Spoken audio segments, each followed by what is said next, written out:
Rick Green here with today's Constitutional Minute. On December 29th, 2019, another deranged murderer walked into another house of worship, hoping to kill as many people as possible.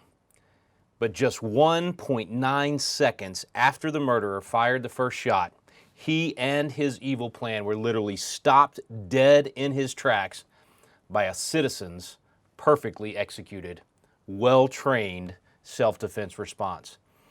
You know, countless lives were saved that morning. I think the world was given a very clear example of what is the only workable solution to stopping mass shootings. It's the arming and training of citizens that can respond immediately when evil appears. Now, I think there's several lessons to be learned here. The first one, of course, is a constitutional answer. This is exactly the constitutionally sound, biblically based solution for dealing with the evil acts of violence that are too often happening in our society, in our country, and in places that we would never think that it would happen.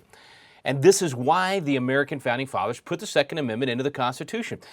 And I keep hearing all these, left-leaning politicians and actually some well-meaning, but I would argue naive people that keep saying, look, we just need to make it harder to get guns. That's what'll solve this problem.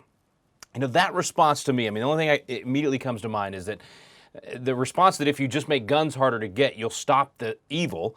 That makes about as much sense as saying if that we can actually stop the 10,000 deaths a year from drunk drivers by making cars harder to get. It doesn't make sense. They're everywhere. Same thing with guns. It makes no logical sense, especially when you consider the fact that there are thousands of murders each year that are using something other than a firearm. So even if you could, which you can't, but even if you could get rid of all the weapons out there, all the firearms out there, you're still going to have murders. And then you've taken away the self-defense mechanism for most people. And I think this is actually the most important point here for the ladies out there especially, is that next time someone says to you, you can solve evil by getting rid of the weapon, would you just ask them to stop for a second and ask them how my 90-pound, gorgeous 19-year-old daughter is supposed to defend herself against some 6'5", 250-pound would-be rapist or murderer? Every time you make it more difficult for my daughter to carry her firearm wherever she goes, you are putting her at risk for assault. It's the same for other citizens. That's why any law that prevents an adult from carrying their weapon, that law should be ruled unconstitutional. The Second Amendment specifically guarantees your right to keep and bear arms. Carry that arm, actually have that weapon on you. You'd have to be a fool to think that the Founding Fathers of America actually intended this vital protection to only apply when you're walking from the bedroom to the kitchen. In other words, it's not just for your house. This fundamental law of nature, this fundamental right, should be with you wherever you go.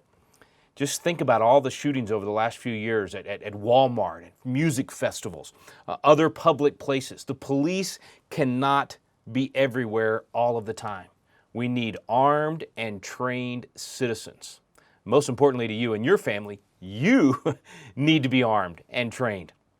The very purpose of the law, the very purpose of the government, according to our Declaration of Independence, is to protect our rights. That's why it says that to secure these rights, remember life, liberty, and the pursuit of happiness, that to secure these rights, governments are instituted among men, deriving their just powers from the consent of the governed. So we create government, we have government to protect our rights.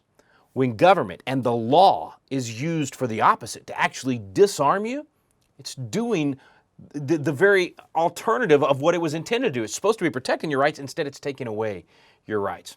All right, look, I've gone too far. We're past our minute for sure today, but if you want to dive deeper on this subject, be sure to get our Constitution class, host a Constitution class, maybe even be one of our Constitution coaches and bring that class into your community so you can learn more about the Constitution, not just the Second Amendment, but the entire Constitution and how to be a good citizen. But before I let you go, I said there's a lot of lessons we can learn here. There's obviously the constitutional right of self-protection lesson that we should be reminded of. But the second lesson I want to send you with today, because I think it's important for us to remember this.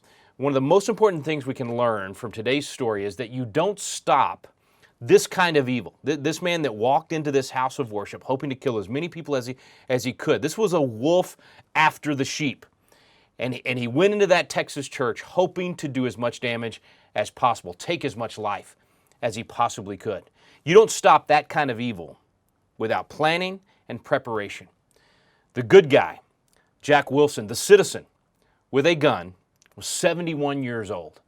And he ended the carnage with a 20-yard headshot. Friends, that takes training. It takes practice. Don't forget what I said at the beginning of today's Constitutional Minute. It was only 1.9 seconds from the bad guy's first shot to the good guy ending the fight. That is exactly what we train people to do in our constitutional defense courses. You need that kind of training. God forbid that this evil, this wolf, should ever walk into your church or into your home or the restaurant that you happen to be at with your family. But in that moment, you need to know that you've been trained, you're prepared, and you know what to do in that situation, and you can deal with it immediately. Whether you do that training with us or someone else, I beg you, get trained. Don't just carry a gun around without the proper training. We offer our training at 1/10 the typical market cost, and you get great fellowship. We're all on the same range. You get Constitution training. It's an incredible experience. But best of all, you will leave our trainings ready to carry your weapon with confidence, and you will be prepared to defend yourself and your family. So please visit patriotacademy.com today. Click on Constitutional Defense if you want to learn about how to get that kind of training. Click on Constitution Coaches if you'd like to bring some Constitution classes into your community. Do your part. Make sure you're prepared and ready to defend the Constitution and to defend yourself and your family. I'm Rick Green. This has been today's Constitutional Minute.